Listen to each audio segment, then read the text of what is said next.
We finally found it. The issue on which voters rate Biden the worst. Worse than immigration, the economy, national security, and even law enforcement, if that can be believed.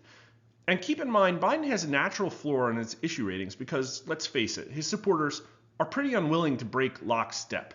The issue he now polls worse on is the fentanyl problem, which is, of course, an inexpensive, deadly, and widely distributed drug, killing tens of thousands a year in America. Now, Biden thinks he's doing a good job on the fentanyl issue. Just late last week in the State of the Union address, he said, "We now have a record number of personnel working to secure the border, arresting 8,000 human smugglers and seizing over 23,000 pounds of fentanyl in just the last several months." But voters aren't buying it, because here are his numbers on fentanyl. Only 26% rate him a combined good or excellent, his lowest rating ever on any issue, and 1 point below his previous record holder, which was immigration on December 20th, 2021. Voters aren't buying his border crackdown rhetoric either, because his current rating on immigration is only a few points higher. Now, he receives a combined 62% fair and poor, which isn't his highest, but that's primarily because 11% of voters aren't sure on this issue, whereas most other issues have a not sure response between 1 and 4%. The assumption I'm making here is that if someone's going to give Biden a good or an excellent on this issue, they're probably not going to let a lack of knowledge stand in their way. But here are the party ratings. 69% of Republicans, 54% of independents, but only 24% of Democrats give him a poor rating. Although independents are less likely than Republicans to say poor, they don't give him much better marks among excellent, good, and fair, and instead are more likely to respond not sure. And although Democrats aren't really condemning Biden here, he only gets a 48% combined excellent and good, and only a 21% excellent rating. Here are the numbers for race, and these are incredible. White voters are a little more likely to say he's doing a poor job, but also more likely to say he's doing excellent. It's really abnormal to see the race numbers so close together here because on most kitchen table issues like the economy or inflation, Biden polls poorly, but black voters are usually giving him much more support. Younger voters are rating Biden slightly higher here, but the biggest difference is in how much less likely they are to say he's doing a poor job. They are really who's keeping his numbers from being much worse. Again, Biden's strongest supporters say he's doing not that bad of a job, but those who strongly disapprove of Biden are almost unanimously in agreement here. But how serious is the fentanyl problem in America? 91% of U.S. likely voters say serious, and 71% say very serious. Only 2% say not at all serious. These numbers are astronomically high, about on par with how high inflation and gas price numbers were at their heights.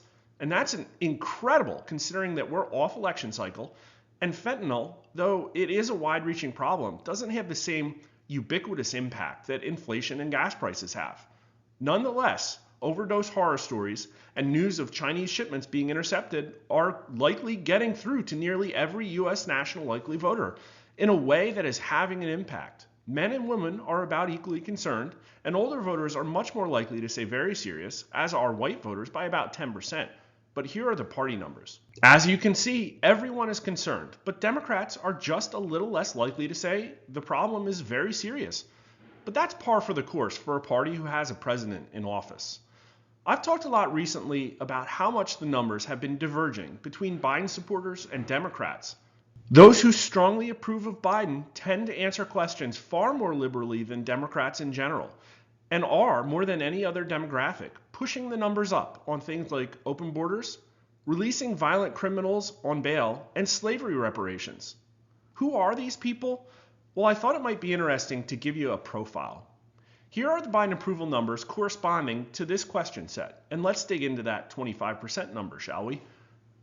They are 54% male and 46% female, far more male than any other Biden approval group. From an age perspective, they're fairly uniform, though compared to the other groups, perhaps I'd call this more upper middle age. The strongly disapproves of Biden skew much older, and the somewhat approves and somewhat disapproves skew younger. But check this out. They skew very white, almost as white as Biden strongly disapprove, though they also have a higher level of minority concentration than strongly disapprove. Here's ideology. Now, this is fascinating. They're almost equally as likely to say they're conservative, moderate, or liberal, whereas Biden somewhat approves are more likely to be moderates, and Biden strongly disapproves skew understandably conservative. Now, that's a stumper to me and totally unexpected. What could we look into to know more about these people? Well, here's education and income. They are the highest income group, as well as the most educated group by an extremely high margin. So Biden's strongest supporters and the biggest left-leaning signal in our poll is most likely to be coming from upper middle-aged, high-income, graduate degree-wielding men. Who are these people? Post your thoughts in the YouTube comments. Did you know that fentanyl is one of the major issues facing our country that Rasmussen reports is almost entirely alone in polling on? Go ahead and search. I'm pretty sure you're not going to find a who's who of public opinion firms. If you're using Google and you use the term fentanyl polling, however, what you're going to find is that the #1 spot is a pretty suspect poll by Democrat Party affiliated Public Policy Polling, showing that voters in Colorado are against increasing the penalties for drug possession from a misdemeanor to a felony. That's an oddly specific poll to take the #1 spot for a term like fentanyl polling. But in Google's defense, we are, as of this recording, in the #2 spot. Do you like having an independent polling firm whose success rides only on their accuracy and integrity, asking questions that other pollsters won't ask? If so, follow us on Twitter and subscribe to our YouTube channel. And we would also humbly ask that you become a paid subscriber at RasmussenReports.com, where you can get access to all our articles, and for a premium subscription, get access to the crosstabs for every poll we've ever published. Thanks for watching.